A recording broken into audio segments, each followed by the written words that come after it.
ही रुबीना दिलायक जैसी दिखती है वैसी ही वो असल में है भी, और वैसी ही वो बिग बॉस के घर के अंदर है, वैसी ही वो बिग बॉस के घर के बाहर है।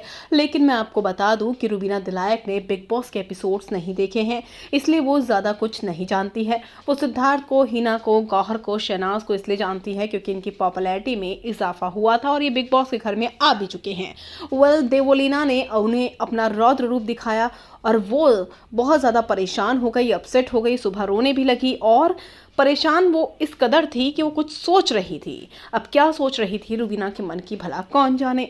लेकिन इन सब के बीच रुबीना की आंखों से पर्दा हटा दिया है, रुबीना को सच्चाई बता दी है उनके ही दुश्मन राहुल वैद्य ने।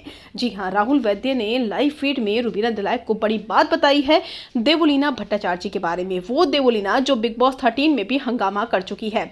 दरअसल देवोलीना का ये रूप देखने के बाद अभिनव और रुबीना काफ़ी ज़्यादा परेशान हो गए थे और उनकी परेशानी का आलम ये था कि उन्हें समझ में नहीं आ रहा था कि वो कैसे रिएक्ट करें, क्योंकि वो कुछ भी करेंगे वीकेंड के बार में उनकी क्लास लगेगी, उन्हें पनिशमेंट मिलेगी, इसीलिए दोनों कंफ्यूज थे। ऑब्वियस सी बात है, कोई रिस्क नहीं लेना चाहेगा।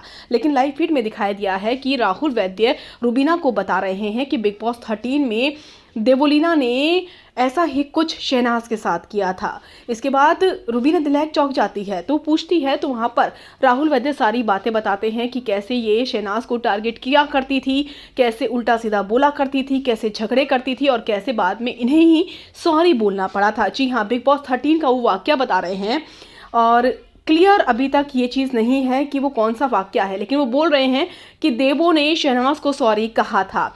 यहाँ पर रुबीना भी ये चीज़ समझने की कोशिश करती है कि यानी कि देवोलीना ने बिग बॉस 13 में भी बहुत हंगामा काटा है, ये पता चला है रुबीना को।